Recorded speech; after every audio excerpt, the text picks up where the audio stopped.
Nós vamos ler o texto de Daniel, o capítulo 7, que é o texto básico para o nosso estudo nessa noite. Daniel, o capítulo 7. Abra sua Bíblia e acompanhe a leitura. Livro do profeta Daniel, o capítulo 7, os versículos 1 em diante. No primeiro ano de Belsazzar, rei da Babilônia, teve Daniel um sonho e visões ante os seus olhos. Quando estava no seu leito, escreveu logo o sonho e relatou a suma de todas as coisas. Falou Daniel e disse: eu estava olhando durante a minha visão da noite, e eis que os 4 ventos do céu agitavam o mar grande. 4 animais grandes, diferentes uns dos outros, subiam do mar. O primeiro era como leão e tinha asas de águia. Enquanto eu olhava, foram-lhe arrancadas as asas, foi levantado da terra e posto em 2 pés, como homem, e lhe foi dada mente de homem. Continuei olhando, e eis aqui o segundo animal, semelhante a um urso, o qual se levantou sobre um dos seus lados, na boca, entre os dentes, trazia 3 costelas, e lhe diziam: levanta-te, devora muita carne. Depois disso, continuei olhando, e eis aqui outro, semelhante a um leopardo, e tinha nas costas 4 asas de ave. Tinha também esse animal 4 cabeças, e foi-lhe dado domínio. Depois disto, eu continuava olhando nas visões da noite, e eis aqui o 4º animal, terrível, espantoso e sobremodo forte, o qual tinha grandes dentes de ferro.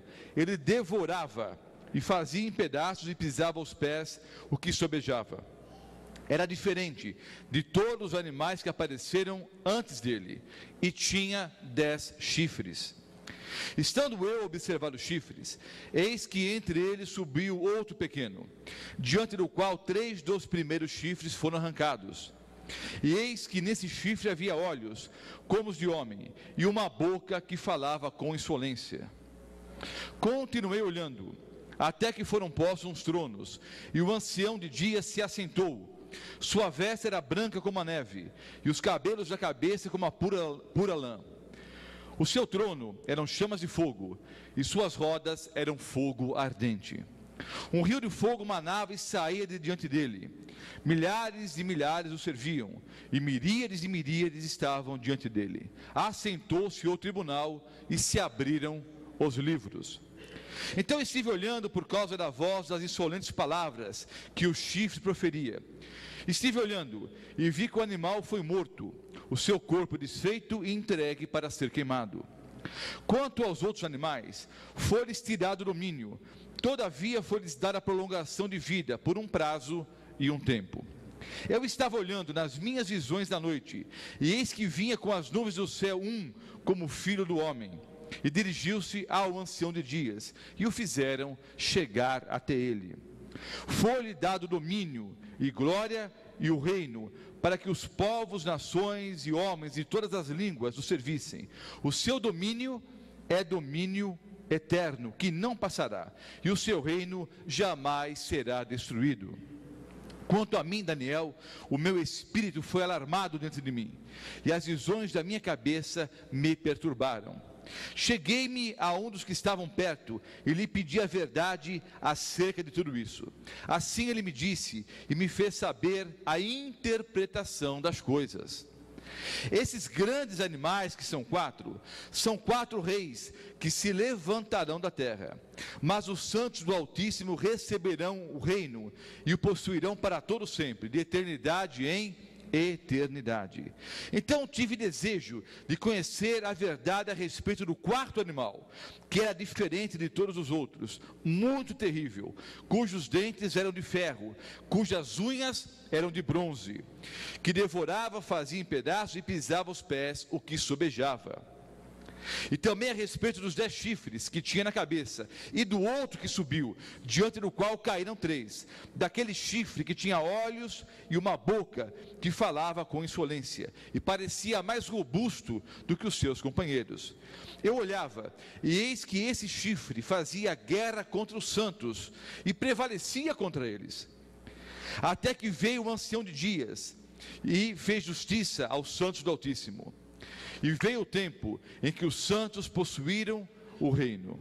Então ele disse: o quarto animal será um quarto reino da terra, o qual será diferente de todos os reinos, e devorará toda a terra, e a pisará aos pés, e a fará em pedaços. Os 10 chifres correspondem a 10 reis, que se levantarão daquele mesmo reino, e depois dele se levantará outro, o qual será diferente dos primeiros, e abaterá a 3 reis.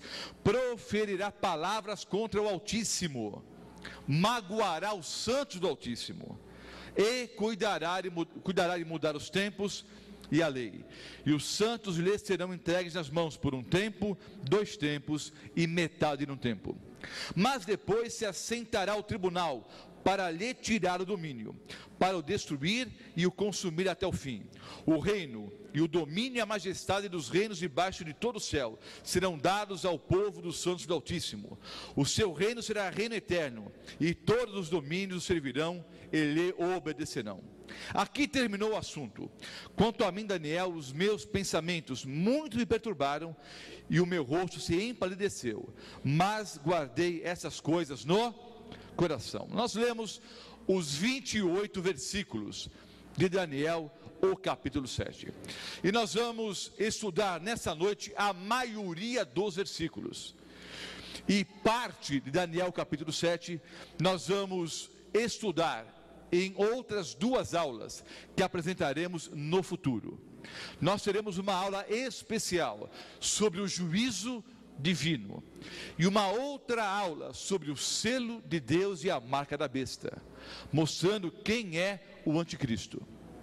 Daniel capítulo 7 traz, no seu relato, a cena do juízo e também a cena do anticristo.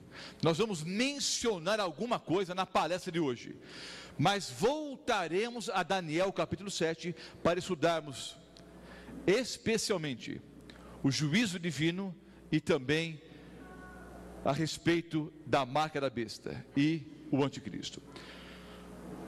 Há 3 características comuns entre Daniel e Apocalipse. O tema geral das palestras é profecias para o tempo do fim. E nós vamos estudar especialmente vários capítulos dos livros do profeta Daniel e o livro do Apocalipse. Há várias características comuns entre os livros proféticos de Daniel e Apocalipse. Nós vamos apresentar agora 3 características comuns, básicas, entre esses 2 livros. Primeira característica: a teologia estruturada no tempo.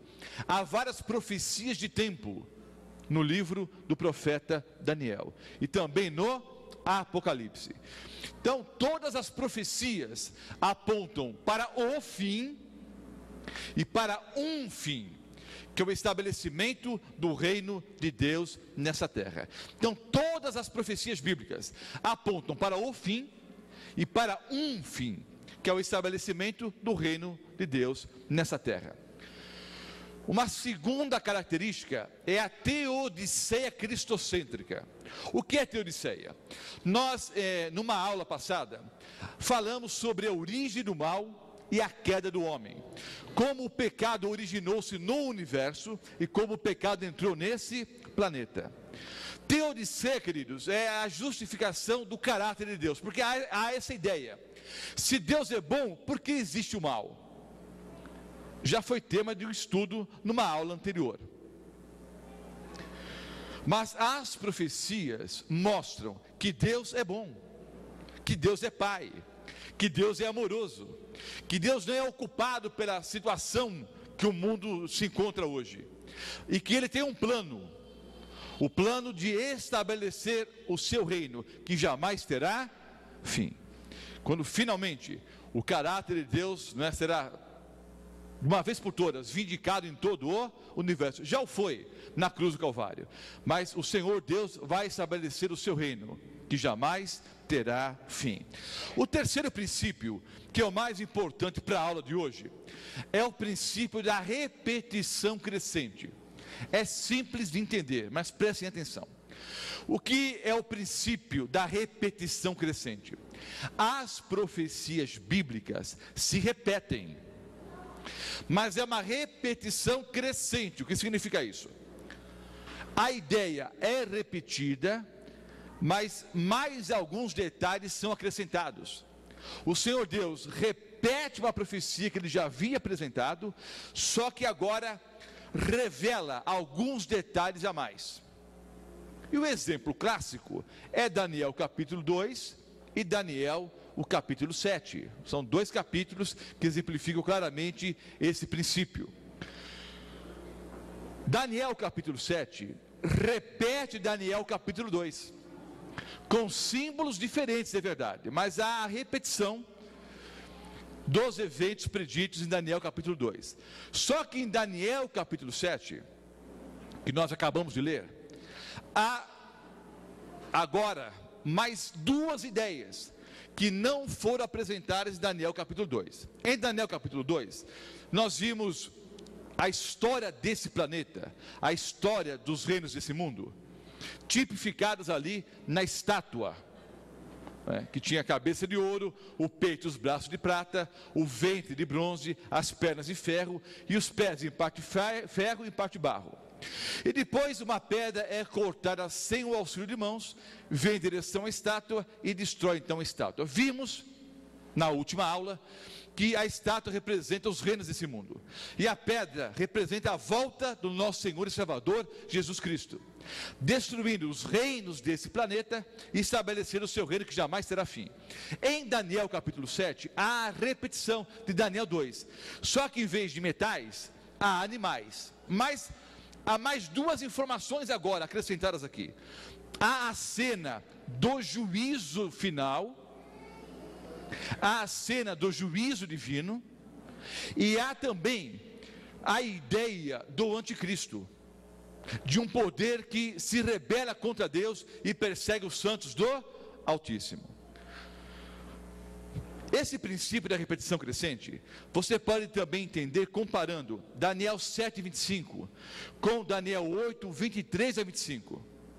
Daniel 7:25 é repetido em Daniel 8:23 a 25. Depois Daniel 8:23 a 25 é repetido em Daniel 11:31 a 45.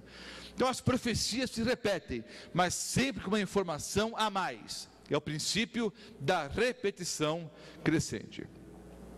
Daniel então, em visão, ele olha para o mar grande e vê 4 animais surgindo desse mar grande, em meio à tempestade, a ventos impetuosos. Ele vê 4 animais surgindo do mar grande. Nós estudamos na primeira aula que o melhor intérprete da Bíblia é a própria Bíblia. Então os símbolos proféticos, queridos, eles têm que ser interpretados à luz das Escrituras. Não é o que eu acho, não é o que eu penso, é o assim diz o Senhor. A Bíblia se auto-explica. O melhor intérprete da Bíblia é a própria Bíblia. Então 4 animais grandes, diferentes uns dos outros, subiam do mar. Vejamos aqui alguns símbolos proféticos apresentados em Daniel capítulo 7. Mar, em profecia bíblica, você pode conferir em Apocalipse 17:15. Mar simboliza povos, nações, tribos e línguas. Povos, nações, tribos e línguas. Bestas ou animais, são palavras sinônimas, representam reis ou reinos. Você pode ver em Apocalipse 17, versículo 15, e também em Apocalipse 17, versículo 23.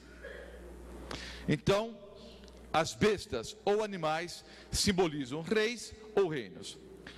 Ventos simbolizam discórdia, destruição, confusão, guerras. Você pode conferir em Jeremias 49, os versículos 36 a 37. Conhecendo a interpretação dada pela própria Bíblia, fica muito mais fácil entendermos o texto. Vejam só: 4 bestas ou 4 animais surgem do mar grande e meio aos ventos. Já ficou fácil entender. Se o animal na profecia bíblica representa reino, o que Daniel viu foram 4 reinos surgidos do mar grande. O mar simboliza povos, nações, tribos e línguas. Então, em meio aos povos, nações, tribos e línguas desse planeta, Daniel vê surgirem 4 reinos principais, em meio a ventos, ou seja, confusão, discórdia, guerras. Veja como a Bíblia se auto-interpreta. O primeiro animal que Daniel viu em visão era semelhante a um leão e tinha 2 asas. Ora, o leão é considerado o rei dos animais, e a águia é considerada a rainha das aves, não é? Então esse leão tinha 2 asas como águia. O leão alado, queridos, é historicamente um símbolo do reino de Babilônia. Então o leão alado simboliza o reino de Babilônia, o poderio, a potência do império de Babilônia. Depois as 2 asas foram cortadas. Isso quer dizer que o poder seria o quê? Tirado. E esse leão é colocado em pé e tem agora a mente de homem, ou seja, o seu caráter seria mudado. Esse império forte e poderoso perderia o seu vigor. Em Daniel capítulo 2, entendam o paralelismo. Em Daniel capítulo 2, o império de Babilônia estava representado pela cabeça de ouro na estátua. Em Daniel capítulo 7, pelo leão alado. E já estudamos ontem que o período de duração do império de Babilônia foi do ano 605 a.C. até o ano 539 a.C. Notem, quando Daniel teve a visão, a profecia ainda estava no futuro. É fato que Daniel viveu no tempo do império de Babilônia e viveu algum tempo dentro do império medo-persa, mas a grande parte da profecia ainda estava no futuro. Hoje estamos estudando profecia já cumprida. Isso me dá consciência, me dá certeza de que as profecias que ainda estão no futuro hão de se cumprir exatamente como já se cumpriram as profecias de Daniel 2 e Daniel, o capítulo 7. Grande parte já se cumpriu, alguma coisa ainda está no futuro, como veremos hoje à noite. O segundo animal era semelhante a um urso. Esse urso tinha 3 costelas na boca. O urso simboliza o império medo-persa. As 3 costelas que o urso tinha na boca representam os 3 impérios que os medo-persas destruíram para tomar conta do cenário. Que 3 impérios foram esses? Foram o reino da Babilônia, do Egito e da Lídia. Não confundo com Líbia. Então, os medo-persas destruíram a Lídia, o Egito e a Babilônia, tomando então conta do cenário mundial. Em Daniel capítulo 2, os medo-persas foram representados pelo peito e os braços de prata. Em Daniel capítulo 7, pelo urso, que tinha 3 costelas na boca. O terceiro animal era semelhante ao leopardo, que tinha 4 cabeças e 4 asas. O leopardo é um dos mamíferos mais velozes da natureza. Imagina um leopardo com 4 asas. As asas simbolizam a velocidade com que Alexandre o Grande dominou todo o mundo conhecido. Então, o leopardo com 4 asas simboliza o Império Grego-Macedônico. As 4 cabeças representam 4 generais. Após a morte de Alexandre, o seu filho deveria tomar o trono, mas foi assassinado pelo tio. Depois o tio também foi assassinado, não havia herdeiro para o trono. Então, depois de algum tempo, 4 generais, Cassandro, Lisímaco, Seleuco e Ptolomeu, esses 4 generais dividiram o Império Grego-Macedônico não é? O império que era de Alexandre foi dividido então entre esses 4 generais. As 4 cabeças simbolizam os 4 generais: Cassandro, Lisímaco, Seleuco e Ptolomeu.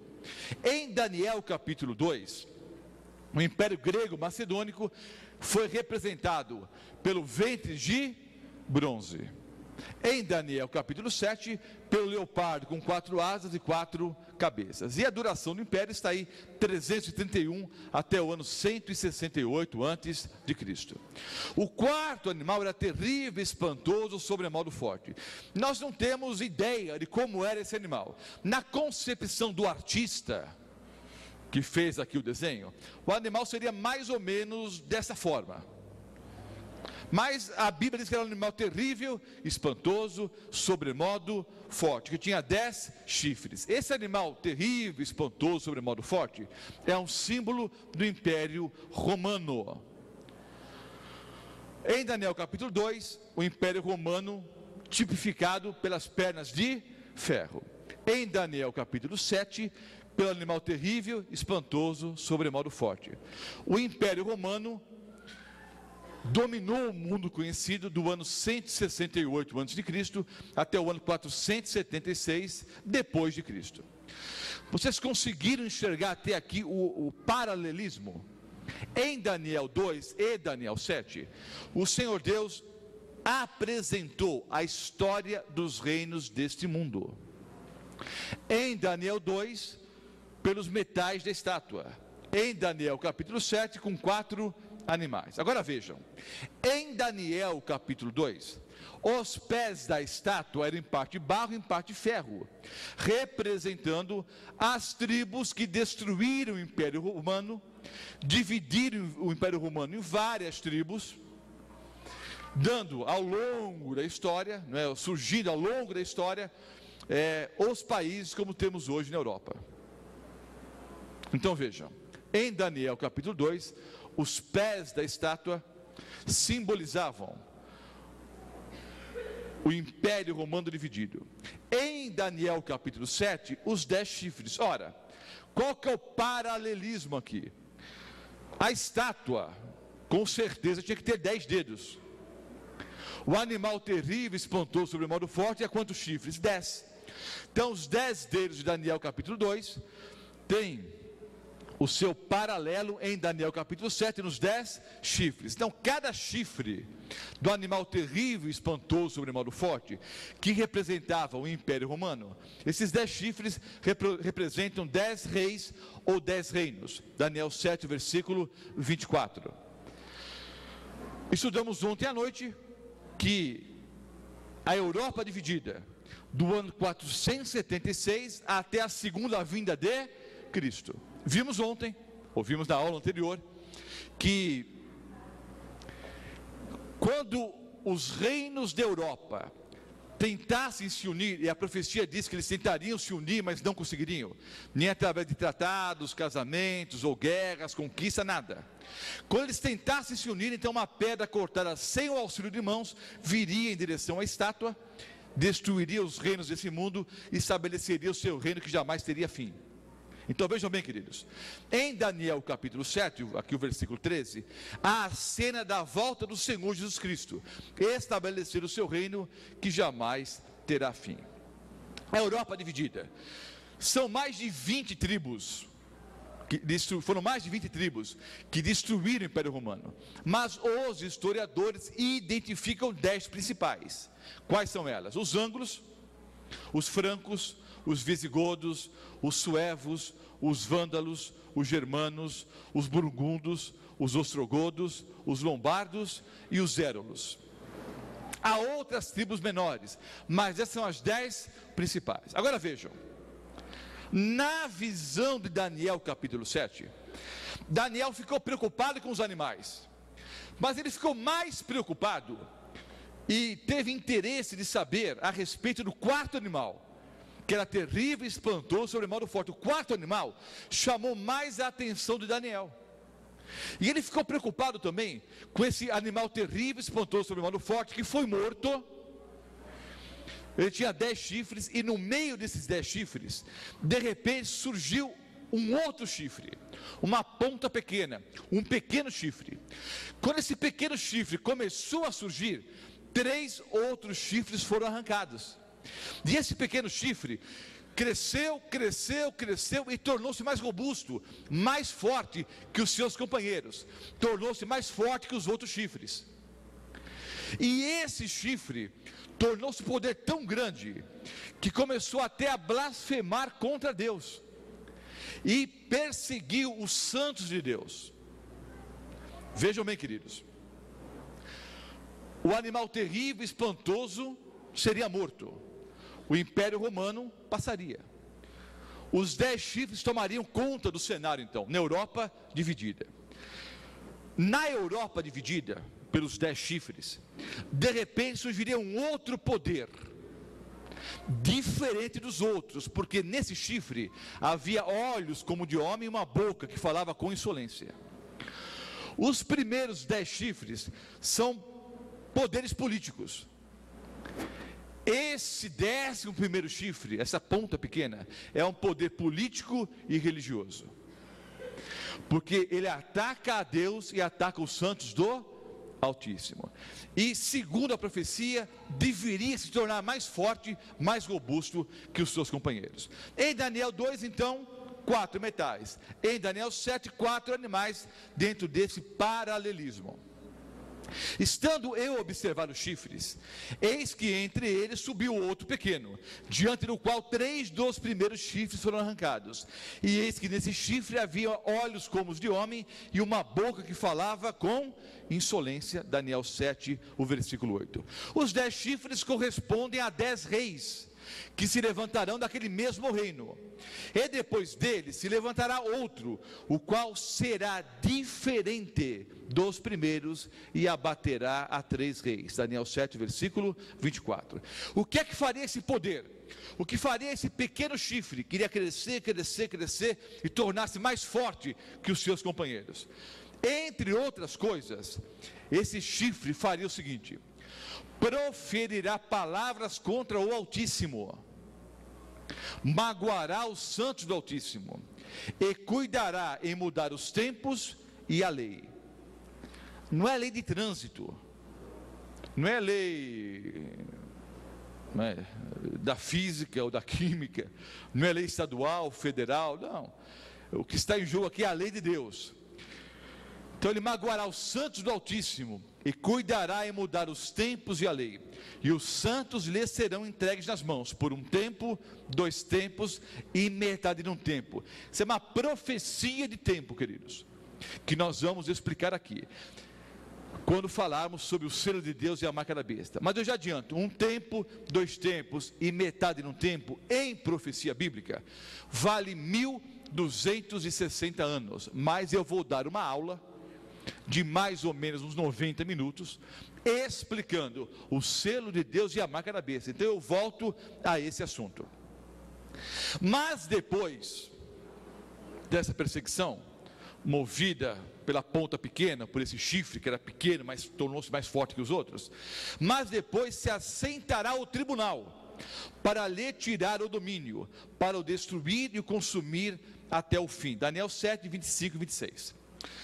Em Daniel 7, há a cena do ancião de dias, que é Deus, se assentando. Aprenda uma coisa: todas as vezes na Bíblia que você lê um texto onde o Senhor Deus se assenta, você tem que entender que é uma cena de início de juízo. Todas as vezes que a Bíblia diz que Deus se assentou, é cena de início de julgamento, início de juízo. Daniel capítulo 7 fala então sobre o início do julgamento, início do juízo. E todas as vezes na Bíblia que você lê que Deus se levantou, que Jesus se levantou, que Miguel se levantou, sempre que Deus se levanta é fim de juízo, é fim de julgamento. Então em Daniel capítulo 7 há a cena do início do juízo. Nós vamos numa aula no futuro estudar nos mínimos detalhes como será o juízo de Deus. Aliás, o juízo que já se iniciou, porque o juízo de Deus é dividido em 3 partes: juízo investigativo, juízo de comprovação ou juízo comprobatório e juízo executivo. Há 3 fases no juízo divino. A primeira fase já começou, queridos, mas eu vou explicar isso nos mínimos detalhes numa outra aula.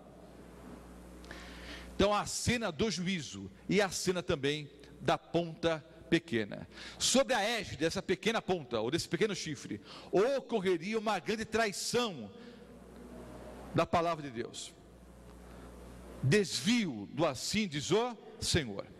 Não vou entrar em detalhes sobre o pequeno chifre, mas vou dar algumas dicas. Há 8 sinais identificadores para entendermos quem é o pequeno chifre. Primeiro sinal, ele surge da quarta besta. Olha, a quarta besta é o Império Romano. Das cinzas de Roma pagã surgiu Roma papal, Roma religiosa. Então é um poder que surge depois do Império Romano, ou do poderio do Império Romano. Apareceu depois dos outros 10 chifres.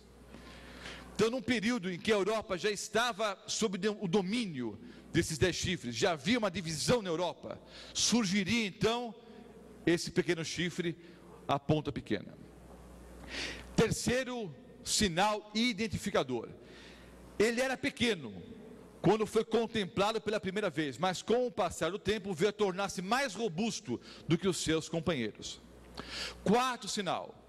Diante desse chifre deveriam cair 3 outros, de modo que diante do seu aparecimento, esses 3 foram arrancados. Os 3 chifres, ou os 3 reinos que foram arrancados, foram os Érulos, os Vândalos e os Ostrogodos. Os Érulos, os Vândalos e os Ostrogodos eram arianos e se opunham à doutrina papal. Então havia um conflito entre os Érulos, os Vândalos e os Ostrogodos, e essa ponta pequena, que estou dizendo explicitamente que é o poder de Roma papal.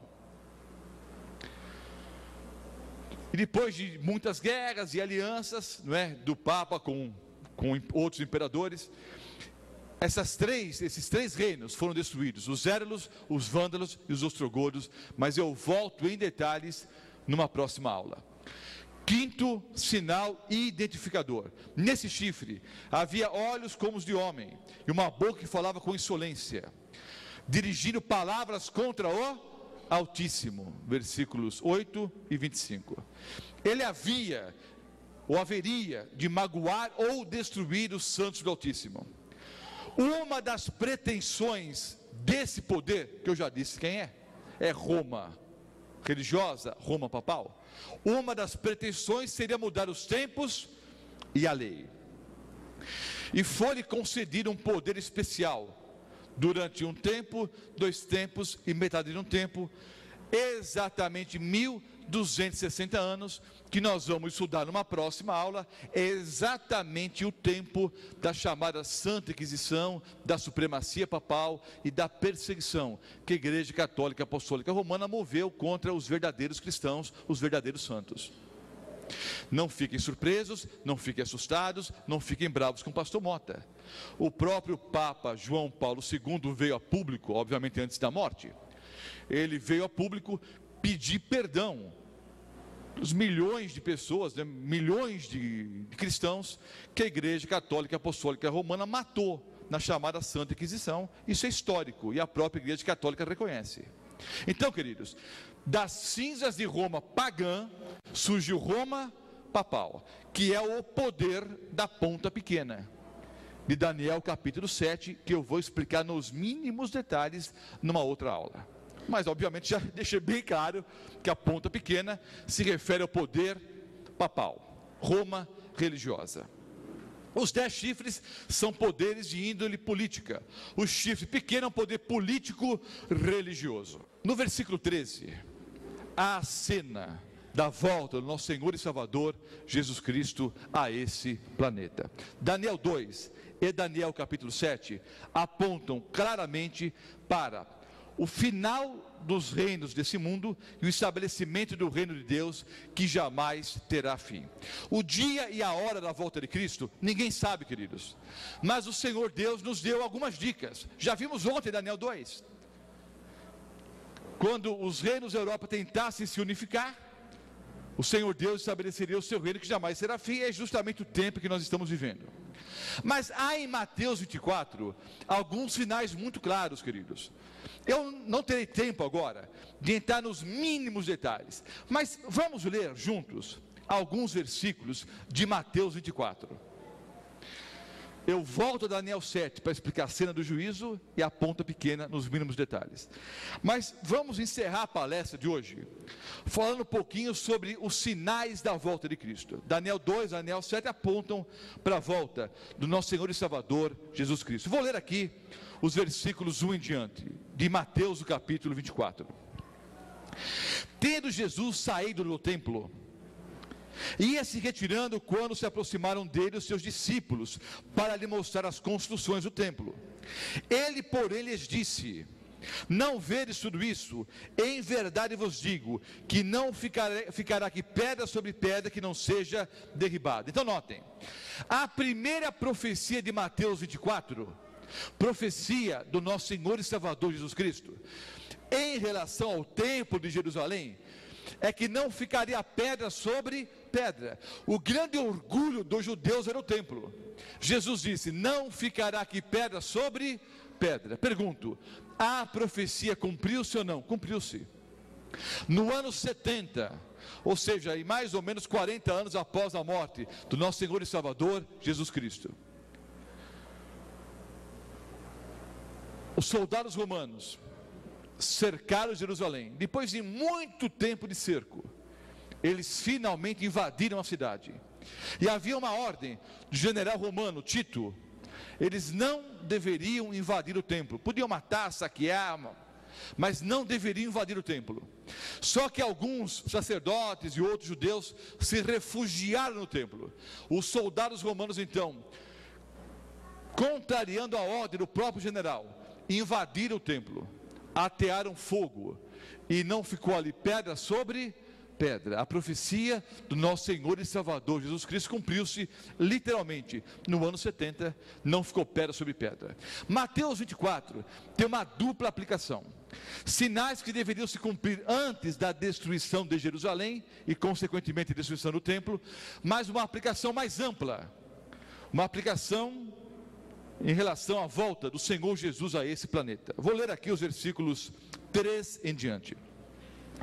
No Monte das Oliveiras, achava-se Jesus assentado, quando se aproximaram dele os discípulos, em particular, e lhe pediram: dize-nos, quando sucederão essas coisas, e que sinal haverá da tua vinda e da consumação dos séculos? Vejam, profecia para o tempo. E ele lhes respondeu: vede que ninguém vos engane, porque virão muitos em meu nome. Vejam aqui os sinais que Jesus predisse: porque virão muitos em meu nome, dizendo eu sou Cristo, e enganarão a muitos.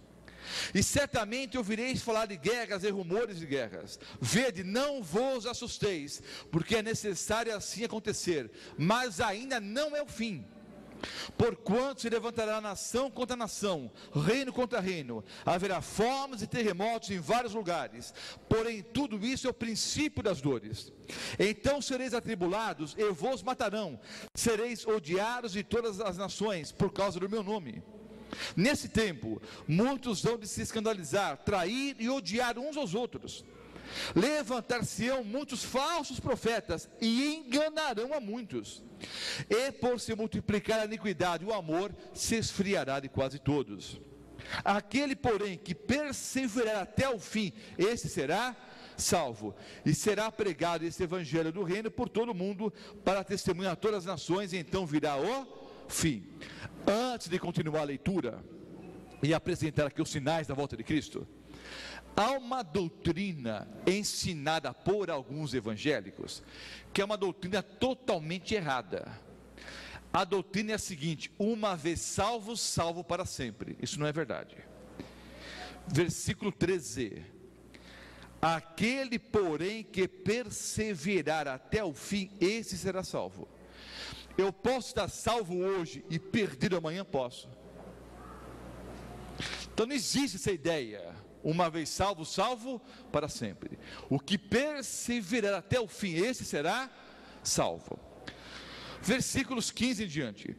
Quando, pois, virdes o abominável da desolação de que falou o profeta Daniel. Veja que Jesus chamou a atenção para o livro do profeta Daniel.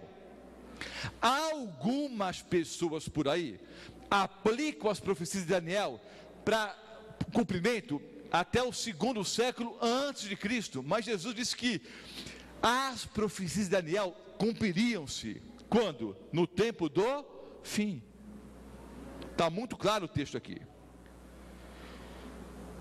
que falou o profeta Daniel no lugar santo. Quem lê, entenda. Então os que estiverem na Judéia, fujam para os montes. Quem estiver sobre o eirado, não desça para tirar de casa coisa alguma. E quem estiver no campo, não volte atrás para buscar a sua capa. Ai das que estiverem grávidas e das que amamentarem naqueles dias. Orai para que a vossa fuga não se dê no inverno, nem no sábado. Vou abrir um parênteses, uma janelinha aqui. Interessante o versículo 20, não é? A profecia tem dupla aplicação: para a destruição de Jerusalém, e a aplicação principal para a volta de Jesus. Ora, se o Senhor Jesus iria abolir a lei na cruz do Calvário, como alguns ensinam, ou muitos ensinam erroneamente, se Jesus iria abolir a lei na cruz do Calvário, a troco do quê? Ele pediu aqui em Mateus 24, versículo 20, para os judeus orarem para que a fuga não fosse no sábado. Ora, se ele ia abolir na cruz do Calvário, e a destruição seria 40 anos depois, agora veja a aplicação mais ampla. Jesus está ensinando aqui que nós cristãos, no tempo da perseguição que virá aos verdadeiros cristãos, antes da volta de Jesus, nós deveríamos orar para que a fuga não fosse no sábado. Ou Jesus não sabia o que pregava, ou o sábado não foi abolido. Mas é um tema de um outro estudo no futuro próximo. Versículos 21 em diante. Porque nesse tempo haverá grande tribulação, como desde o princípio do mundo até agora não tem havido, nem haverá jamais. Não tivessem aqueles dias sido abreviados, ninguém seria salvo, mas por causa dos escolhidos, tais dias serão abreviados. Então se alguém vos disser, eis aqui o Cristo, ou ele ali, não acrediteis, porque surgirão falsos cristos e falsos profetas, operando grandes sinais e prodígios, para enganar, se possível, os próprios eleitos. Queridos, o fato de alguém operar sinais e prodígios não garante que a pessoa é da parte de Deus. Falsos cristos e falsos profetas surgiriam, segundo a palavra de Cristo, enganando até os próprios escolhidos, se isso fosse o quê? Permitido.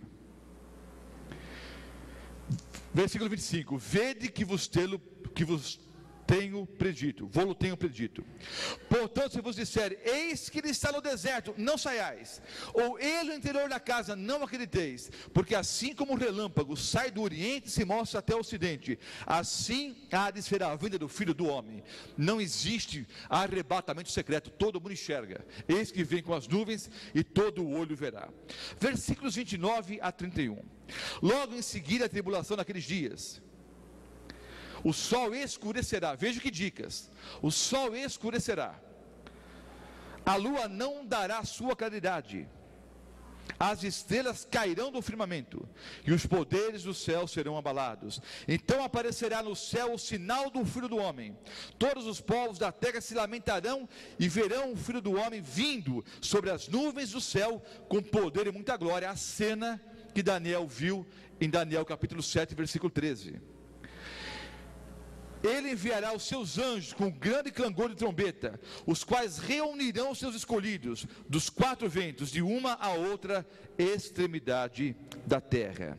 Vou ler agora os versículos 35 e diante. Passará o céu e a terra, porém as minhas palavras não passarão. Mas a respeito daquele dia e hora, ninguém sabe, nem os anjos do céu, nem o Filho, senão o Pai. Obviamente, hoje Jesus sabe o dia e a hora, mas como aqui na terra o Senhor Jesus viveu como homem, ele se humilhou como homem,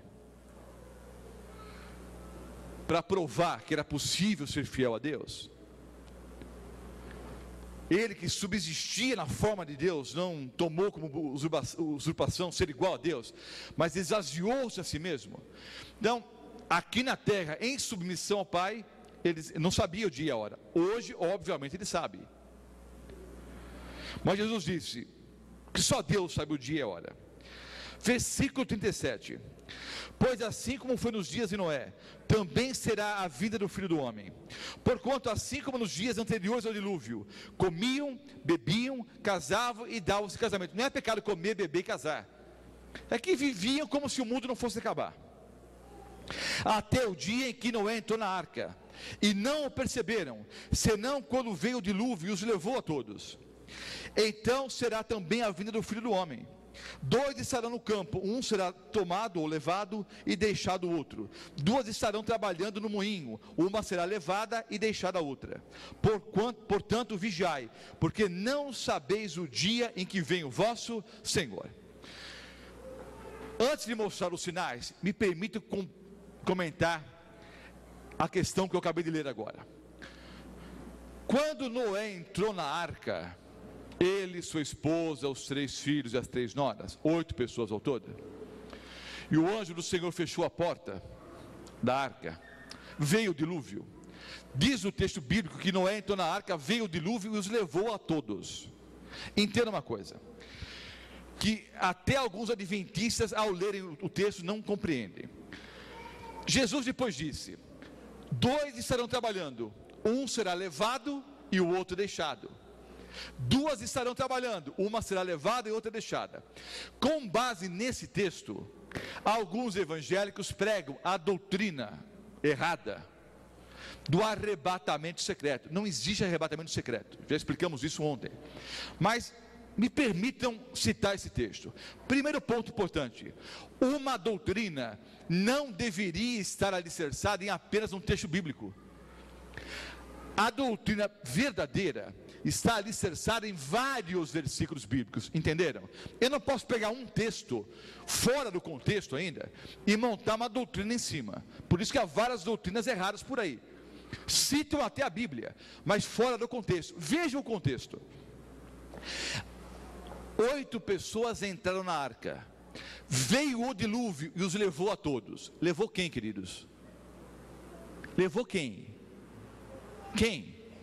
Os ímpios, que foram levados para onde? Para a morte. Assim será a vinda do Filho do Homem. 2 estarão no campo, um será levado, outro deixado. Levado não é levado para o céu, é levado para a morte. Você não pode pegar o mesmo verbo no mesmo capítulo e aplicar de uma forma, né, e 2 versículos depois de outra forma.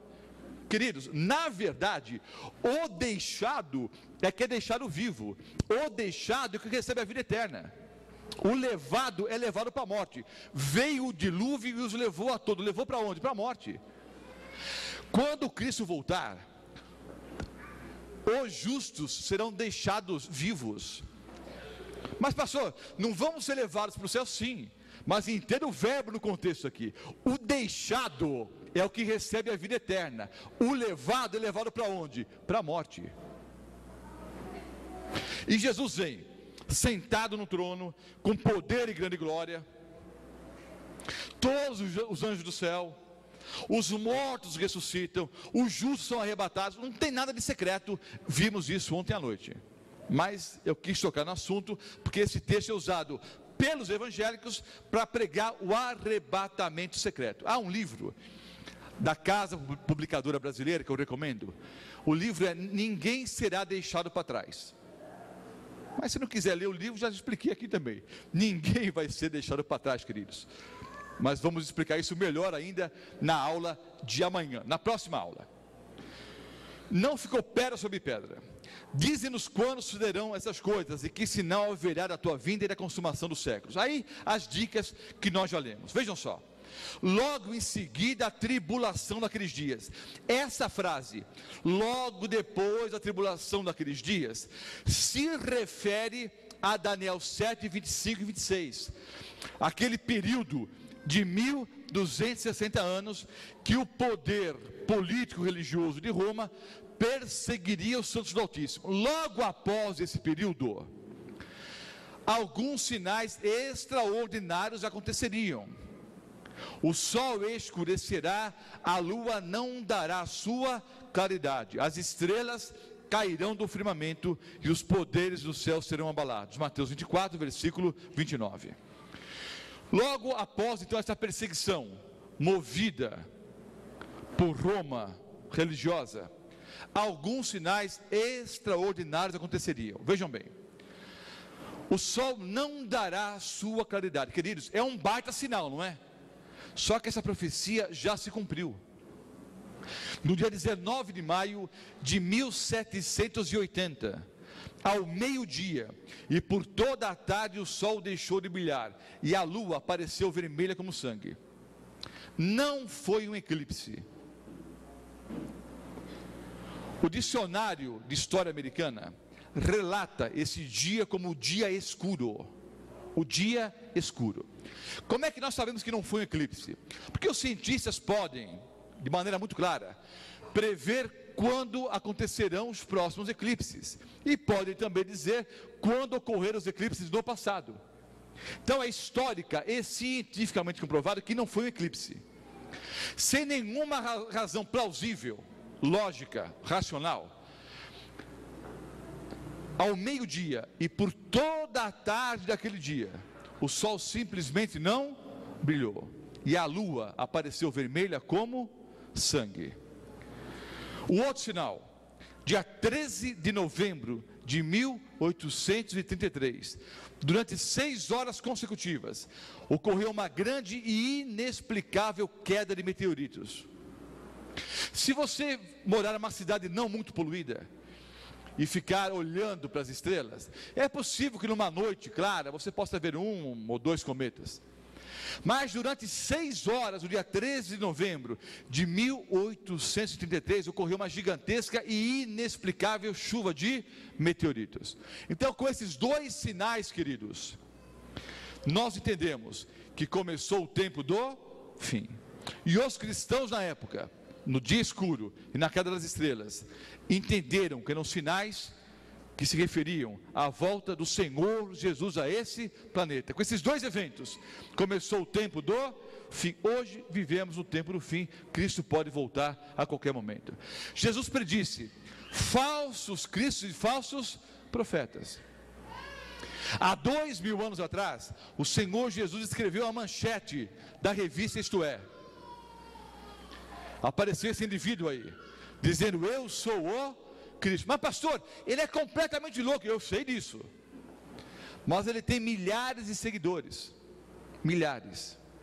Há alguns anos atrás, eu estava à tarde em casa, e eu já disse para vocês que eu não gosto muito de ver televisão. Assisto noticiário de vez em quando, gosto de assistir esporte quando eu tenho tempo, mas eu não paro em canal nenhum. Eu fico com o controle remoto mudando ali a cada 10 segundos ou 15. Eu, num dia de folga, estava à tarde em casa, passei por alguns canais e vi o programa que na época era, se não me engano, no SBT, programa do Serginho Groisman. Era um programa vespertino, um programa para jovens e adolescentes, e esse indivíduo estava lá. E obviamente o Serginho Groisman fazia várias perguntas para ele. A uma certa altura, esse indivíduo disse: Serginho, você não crê que eu sou Cristo, mas há pessoas no seu auditório que sabem que eu sou Jesus. Eu pensei, bom, quebrou a cara. Agora ele se deu mal, porque um auditório composto por jovens, por adolescentes, ele vai virar motivo de chacota. Aí ele lançou o desafio: pode filmar, coloque as câmeras no seu auditório, e eu vou perguntar quantos de vocês sabem que eu sou Cristo. Eu fiquei pasmo quando alguns jovens do que levantaram as mãos. Eu li um artigo algum tempo atrás, não posso confirmar se o artigo é exagerado ou não, mas li um artigo que dizia que só em Los Angeles, na Califórnia, há pelo menos 200 homens que dizem: eu sou Cristo. E todos têm o quê? Seguidores. Falsos cristos e falsos profetas. Queridos, tem muita gente por aí profetizando nas igrejas, falsos profetas. Tem muita igreja por aí, eu nunca vi, eu nunca assisti, porque eu nunca fui. Mas irmãos de outras denominações, e há vários aqui hoje à noite, e muitos assistindo pela internet e outros ouvindo pela Novo Tempo, pessoas têm me relatado que pastores ou pastoras por aí, por ocasião do culto, ao estarem pregando, não a palavra de Deus, porque pregam tudo menos a Bíblia, dizem que essas pessoas de vez em quando têm revelações, e começam a revelar os pecados das pessoas que estão na igreja ali. Não sei se isso ocorre mesmo ainda por aí ou não. Segundo vários irmãos pentecostais me dizem, isso é muito comum. Deus está me revelando que a irmã tem pecado. Deus está me revelando que o irmão tem pecado. Entenda uma coisa: se isso acontecer em qualquer lugar que você estiver, entenda o seguinte: se o pastor ou a pastora da tua igreja começa a revelar os pecados dos outros, você tem que entender que quem mostrou para ele ou para ela foi o demônio, porque Jesus nunca mostra os pecados dos outros para terceiros. Deus nunca vai me mostrar o seu pecado. O acusador é o demônio. Se alguém por aí está dizendo, Deus me revelou o seu pecado, você pode ter certeza que alguém revelou, mas não foi Deus, não, foi o diabo. O diabo é o acusador. E esse tipo de profeta está cheio por aí. E tem muita gente por aí enrolando a língua, dizendo que está profetizando. Eu vou numa aula explicar o que é o verdadeiro dom de línguas e esse blá blá blá que há por aí. Há um dom de línguas verdadeiro, e há uma contrafação demoníaca que permeia várias igrejas por aí. Há o verdadeiro dom de línguas e há uma contrafação satânica. Como é que eu vou saber se aquilo que você fala na igreja é verdadeiro ou não, se é da parte de Deus ou não? Numa próxima aula eu vou explicar. Mas falsos cristos e falsos profetas operando grandes sinais. Cuidado, querido, sinal não é evidência que a pessoa é da parte de Deus. Pelos seus frutos os conhecereis. Jesus predisse guerras, fome, terremotos. As guerras sempre existiram, mas não com a intensidade das guerras que nós presenciamos nos últimos anos. Milhões de pessoas morreram na Primeira e na Segunda Guerra Mundial. O ser humano hoje tem o poder bélico para destruir o planeta dezenas ou centenas de vezes. Num artigo que li também há algum tempo atrás, o articulista, o autor dizia que há mais ou menos 60 quilos de explosivos para cada ser humano na face da Terra. Para cada indivíduo da face da Terra, há 60 quilos de explosivos. Dá para explodir o planeta várias e várias vezes. Fome. No tempo em que você ficou assentado aqui, ouvindo pela internet, ouvindo pela Rádio Novo Tempo, entenda que nessa 1h30 que ficamos aqui, milhares de pessoas morreram de fome ao redor do planeta. Há nesse país milhões de famintos. Hoje, ao redor do mundo, milhares de pessoas morreram e morrerão de fome. E talvez você que me ouve agora ou está presente aqui, está chateadinho, está triste. A irmã está chateada porque ao vir aqui para a igreja rasgou a meia. Rasguei a meia, estragou o dia. Arranharam meu carro, furou o pneu do automóvel. Está chateadinho, triste porque riscaram o teu carro. Hoje, queridos, milhões de pessoas vão dormir com fome no planeta. E milhares de pessoas morreram de fome durante o dia. Alguns estudiosos afirmam que entre 5 e 6 crianças morrem de fome a cada minuto. Você conta até 60. Vou fazer o seguinte: conta até 10. Assim, ó. 1, 2, 3, 4, 5, 6, 7, 8, 9, 10. Uma criança morreu de fome. Conta até 10 de novo. Outra criancinha morreu de fome. Você está tristinho, porque está com algum problema na tua vida. Eu sei que você enfrenta dificuldades, mas nós temos a grata alegria de estarmos aqui. Temos o que comer em casa, e temos o alto privilégio de podermos estudar a palavra de Deus. E a palavra de Deus diz que brevemente Ele virá para nos levar para um lugar onde não haverá mais fome, dor, sofrimento, nada disso. Todas as coisas serão feitas novas. Fome, terremotos. Acabamos de presenciar nos noticiários, o terremoto em Roma. Mas a terra, queridos, treme diariamente. Os terremotos sempre existiram, mas nas últimas décadas, a incidência de terremotos tem aumentado assustadoramente. Eu estava conversando com um cientista e eu tinha a seguinte ideia: o sismógrafo é o aparelho que detecta a localização do terremoto e a intensidade do terremoto. É uma escala, né? Escala Richter, não é? Que essa escala diz qual é a intensidade do tremor. Qual era a minha ideia? Que com o avanço da ciência, o sismógrafo tornou-se um aparelho mais potente, mais sensível. Então eu entendia que os terremotos até que estavam aumentando, mas nem tanto. Os cientistas é que estavam, com um poderio tecnológico melhor nas mãos, então tinham mais condições de detectar os terremotos. Mas um cientista peruano me disse que não. Ele me disse que basicamente o sismógrafo é o mesmo aparelho há décadas. Com o passar dos anos, com o avanço da ciência, o tamanho do sismógrafo diminuiu, mas a precisão é basicamente a mesma.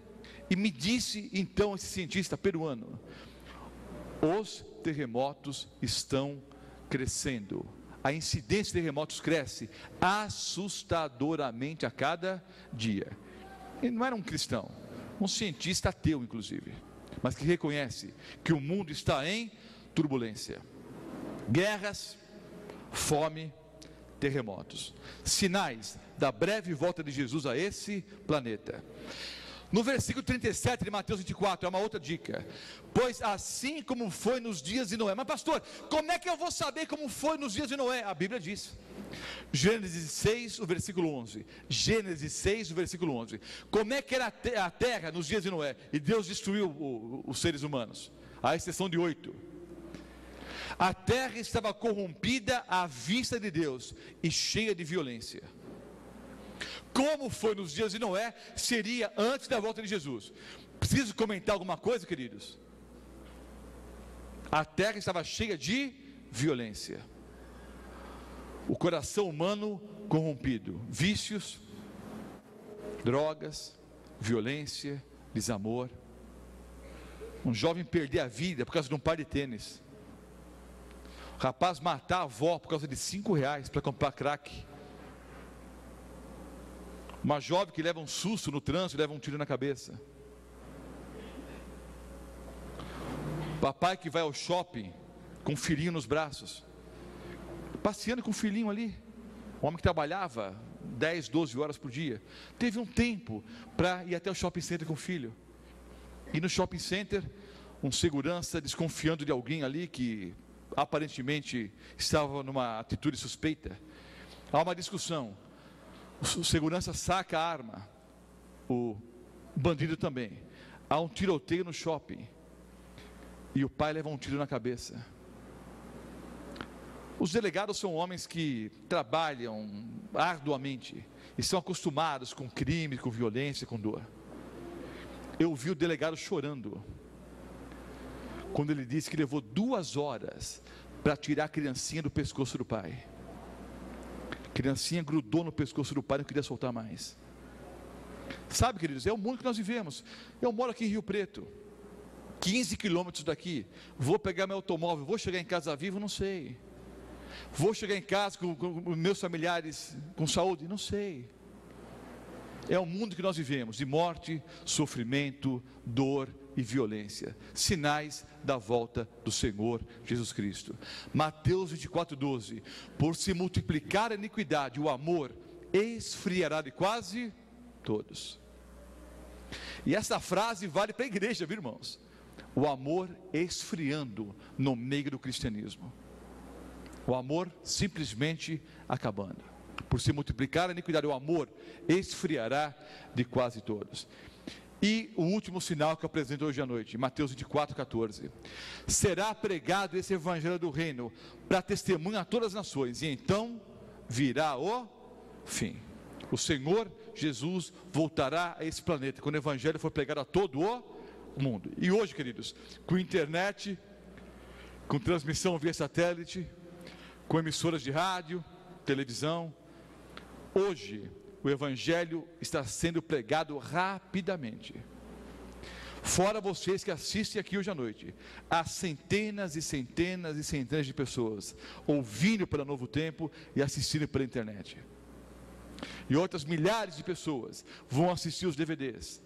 E não apenas o pastor Mota, há milhares de pregadores dizendo: Jesus voltará a esse planeta. Vivemos nos últimos dias da história da humanidade. Eu vou encerrar com duas breves ilustrações aqui. Eu vou chamar alguém para me ajudar. Vem você aqui. Vem aqui. Não combinei nada com ele, tá? Chamei o rapaz, está bonitão, aquele terno e gravata. Qual é o seu nome? Leandro. Leandro, olha para o povo ali. Eu vou fazer algumas perguntas, Leandro, tá? Você vai responder sinceramente. Não responda para agradar o pastor Mota, tá? Responda sinceramente. Faz de conta que eu sou o homem mais rico do mundo. Faz de conta. Eles vão ajudar a responder. Eu sou o homem mais rico do planeta. E sou um homem honesto, não é dinheiro roubado não, é dinheiro honesto. Eu me simpatizei com você, você é um rapaz inteligente, de boa família. E eu resolvi que iria ajudar alguém. Então eu decidi ajudar você. Então, Leandro, eu vou te dar $1 bilhão. Não é milhão, é bilhão. Vai dar mais ou menos uns 2 bilhões e 500 milhões de reais. É muito dinheiro. É uma boa, não é? Se eu estiver saindo e alguém disser: pastor Mota, quer R$1? Eu pego, obrigado. Depois não. 2 bilhões e 500 milhões de reais. Dinheiro honesto. Gostei de você, vou te dar essa grana. É uma boa ou não é? É uma ótima. Só que tem uma coisa, Leandro, você vai ter que gastar o dinheiro em 30 dias. Vai ter que gastar o dinheiro em 30 dias, um mês. Ah, é impossível, não é não. Olha quantas pessoas interesseiras aí, fora que estão te assistindo agora pela internet. Gente que nunca te abraçou, nunca te beijou, nunca te cumprimentou, vai te abraçar, te beijar. Ô Leandro, meu querido, rapaz, olha, eu nunca falei isso para você, mas olha, eu sempre gostei muito de você, talvez dá para emprestar um aí. Vai aparecer um monte de gente atrás de você. Pode parecer impossível, mas não é. Você precisa gastar 2 bilhões e 500 milhões de reais em 30 dias. Isso vai dar quanto? Vai dar um pouco mais, se minha conta está certa, de 80 milhões de reais por dia, é isso? É. Você tem que gastar mais de 80 milhões de reais por dia. Uns 3 milhões e lá vai bola por hora. É muito dinheiro. Tem que gastar em 30 dias. Sai comprando automóveis importados. Com esse dinheiro, dá para comprar uma boa parte de Mirassol. Fazendas, sítio, hotel, casas por aí, automóveis. Vá a São Paulo, aquelas lojas de carros importados. Entra na loja da Ferrari, por exemplo. E quanto custa? É 800 mil reais. Eu quero 3, uma de cada cor, manda pintar. Sai gastando. Depois dos 30 dias, é uma boa ainda, não é? Sai gastando. 30 dias gastando dinheiro, é uma boa, não é? É. Depois dos 30 dias, você vai ser preso. Faz de conta. Com esse dinheiro todo, você nunca seria preso. Nem aqui e em nenhum lugar do mundo. Porque não é só no Brasil que tem corrupção, não. Você jamais seria preso com esse dinheiro todo. Mas faz de conta, você vai ser preso. Vamos colocar você numa cadeira elétrica e vamos dar uma descarga elétrica. E você vai morrer eletrocutado, carbonizado. Pega essa grana agora, gasta em 30 dias, E depois dos 30 dias, você morre eletrocutado na cadeira elétrica. É uma boa ou não é? Gasta a grana agora e depois morre. É uma boa ou não? Não. Não. Devia ter chamado outro. Você é muito ingrato, rapaz. Todo esse dinheirão, faz o que quiser em 30 dias e depois morre. Não é uma boa? Não, era melhor. Não, por quê? Era melhor ficar sem dinheiro mesmo. Era melhor ficar sem dinheiro? Era. Melhor ficar sem dinheiro e com vida? É. O que é mais importante, o dinheiro ou a vida? A vida. Por isso eu te chamei. Você tem jeito de ser um menino inteligente e é mesmo. Deus te abençoe, filho. Pode sentar. É loucura pegar esse dinheiro todo e morrer daqui a 30 dias. Mas Satanás faz uma proposta parecida com essa. O diabo chega e diz: vou dar 75, 80 anos de vida para vocês. Mentira. Aliás, Satanás é o pai da mentira, né? João 8,44. Quem dá vida é Deus. Mas o diabo vem e diz: vou dar 75, 80 anos de vida para vocês. Faça o que vocês quiserem. Sai com a mulherada, vai encher a cara, curte o mundão. Esquece o negócio de Deus, Jesus, religião, volta de Cristo, Bíblia. Aproveita o mundão. E depois dos 80 anos, você morre comigo no fogo. E a maioria diz o quê? Sim. Aí vem Jesus e diz: olha, eu vou dar 80 anos de uma vida melhor para vocês, porque cristianismo é uma vida melhor hoje. E depois dos 80 anos, eu vou dar a vida eterna. E a maioria diz o quê? Hein? Não. É loucura? Não, é muito pior do que loucura. Porque a Bíblia diz que até os loucos encontram o caminho da salvação. Tem que ser pior do que louco para trocar essa porcaria desse mundo, não é? Ou deixar a vida eterna em troca dessa porcaria desse mundo aqui. Você já parou para pensar o que é vida eterna, queridos? Vida eterna, vida que não acaba nunca mais. Imagina, você pega um pardal, solta o pardal voa até o Rio de Janeiro. Dá quantos quilômetros aqui até o Rio de Janeiro? Uns 350, 400 até São Paulo, uns 800 quilômetros, um pouco mais. O pardal sai voando 800 quilômetros para ir, 800 para voltar, 1.600 quilômetros. Não sei quanto tempo ele leva numa viagem como essa, mas o pardal voa até o Rio de Janeiro, pousa lá no Pão de Açúcar, lá, pega um grãozinho, né, no Corcovado, ali, pousa ali, pega um grãozinho de areia e volta para Mirassol aqui. Pega um grãozinho de areia, voa para cá. 1000 anos depois, alguém pega um segundo pardal, solta o pardal vai até o Rio de Janeiro, pousa no Corcovado, volta para Mirassol e põe um segundo grãozinho de areia aqui. 1000 anos depois, alguém pega um terceiro pardal, solta o pardal vai até o Rio de Janeiro, pega um grãozinho de areia, volta para cá. Entenderam? A cada 1000 anos, alguém solta o pardal vai até o Rio de Janeiro, pega um grãozinho de areia lá no Corcovado e traz para Mirassol. Quando os pardais tiverem transportado todo o Corcovado do Rio de Janeiro para Mirassol, terá se passado 1 segundo na vida eterna. Vida que não acaba nunca mais. Não, pastor, não quero não. Essa vida já está ruim, dor nas costas, problema, suor, lágrimas. Não é essa porcaria de vida que você tem aqui não. É vida da melhor qualidade. Vida eterna. Vida que não acaba nunca mais, de graça. É só abraçar Jesus como Salvador. Isso está fácil, queridos. É só abraçar Cristo. Vou chamar alguém aqui à frente. Rapaz, até finge que está dormindo ali, só para não vir aqui, ó. Brincadeira. Vem você aqui, filha. Vem cá. Vem aqui. Pega essa Bíblia aqui, ó. Qual é o seu nome? Natiele. Hein? Natiele. Natiele. Você está nos visitando aqui, Natiele. Que bom, viu? Seja bem-vinda aqui no nosso meio. A Natiele entendeu a palestra. E ela crê que Jesus vai voltar a esse planeta. Tá ok? Faz de conta que eu não creio na volta de Jesus, tá bom? Você crê, eu não creio. Aí você tenta me convencer que Jesus vai voltar, e eu não acredito. Aí eu disse, olha, mas a Bíblia fala, há 2.500 versículos bíblicos que dizem que Jesus vai voltar a esse planeta. Mas o que é isso, Natiele? A Bíblia é um livro de louco. Meia dúzia de bêbados se encontraram num barzinho da esquina e escreveram esse livro. Veja que eu sou um blasfemo, eu sou terrível. Não quero saber de Bíblia, de Jesus, de igreja, nada. Em meio à conversa, eu digo, Natiele, eu vou apostar com você que Jesus não vai voltar. Cristão não aposta, mas é uma aposta santa. Ela aposta que Jesus vai voltar, eu aposto que Jesus não vai voltar. Nos despedimos.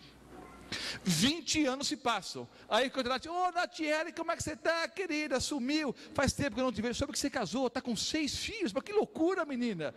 Olha, lembra aquela conversa que nós tivemos há 20 anos atrás?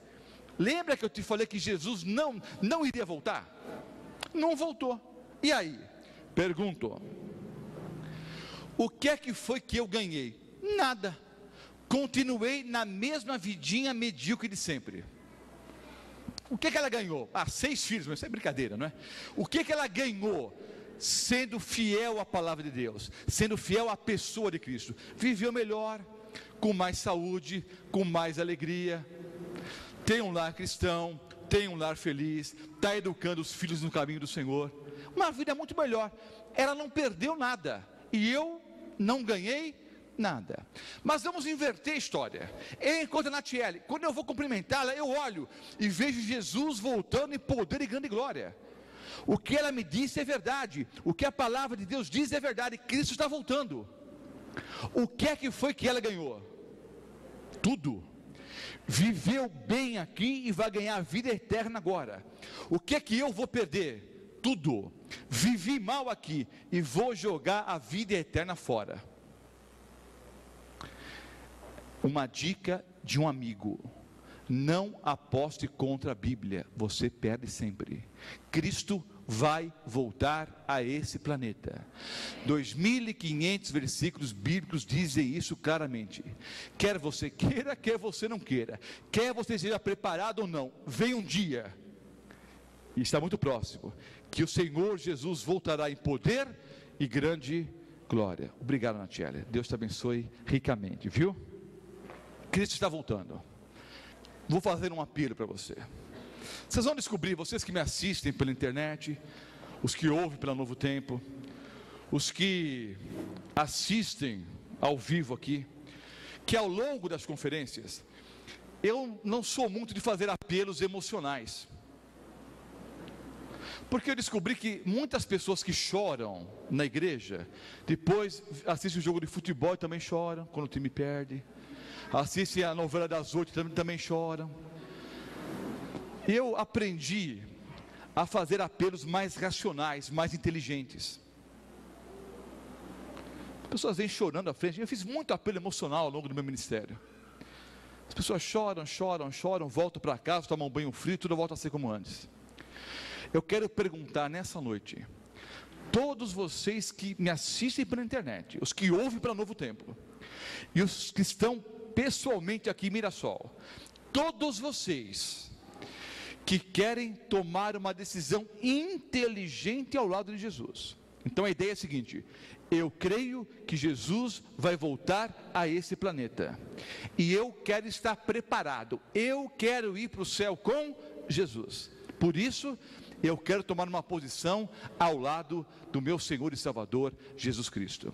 Todos vocês que querem tomar essa decisão inteligente, racional, movidos pela razão e pelo estudo da Bíblia, Senhor, eu quero ir para o céu, eu quero estar preparado. Você se coloca em pé, onde você estiver. É a tua resposta para Deus. Amado Pai Celestial, nessa noite estudamos Daniel capítulo 7. Vimos coisas importantes para a nossa vida. Vimos que o Senhor dirige a história do planeta.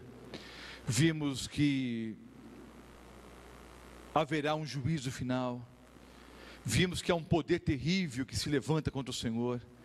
Mas o mais importante é que aprendemos mais uma vez que o Senhor Jesus voltará a esse planeta. Estudamos alguns sinais que o Senhor predisse em Mateus, no capítulo 24. E nós temos presenciado esses sinais. Nós temos visto nos últimos dias os sinais se cumprindo exatamente como o Senhor Jesus predisse há 2000 anos atrás. Isso nos deixa muito claro que o Senhor Jesus voltará no futuro muito próximo. Voltará nas próximas semanas, nos próximos meses, não sabemos o dia, mas sabemos que o dia está muito próximo e nós queremos estar preparados. Por isso nos levantamos aqui essa noite, tomando uma posição ao lado de Jesus, para termos, como oramos sempre, uma vida melhor hoje, mas acima de tudo a vida eterna. Tu sabes, Senhor, o que vai em nosso coração. Tu sabes quais são as nossas angústias, os nossos traumas, as nossas dúvidas, os nossos medos. Nós queremos entregar tudo nas mãos do nosso Senhor e Salvador Jesus Cristo. Dá-nos, Senhor, o perdão pelos nossos pecados e faltas. Toma-nos, Senhor, em teus braços de amor e conduza-nos rumo a Canaã celestial. Oramos em nome de Cristo. Amém, Senhor.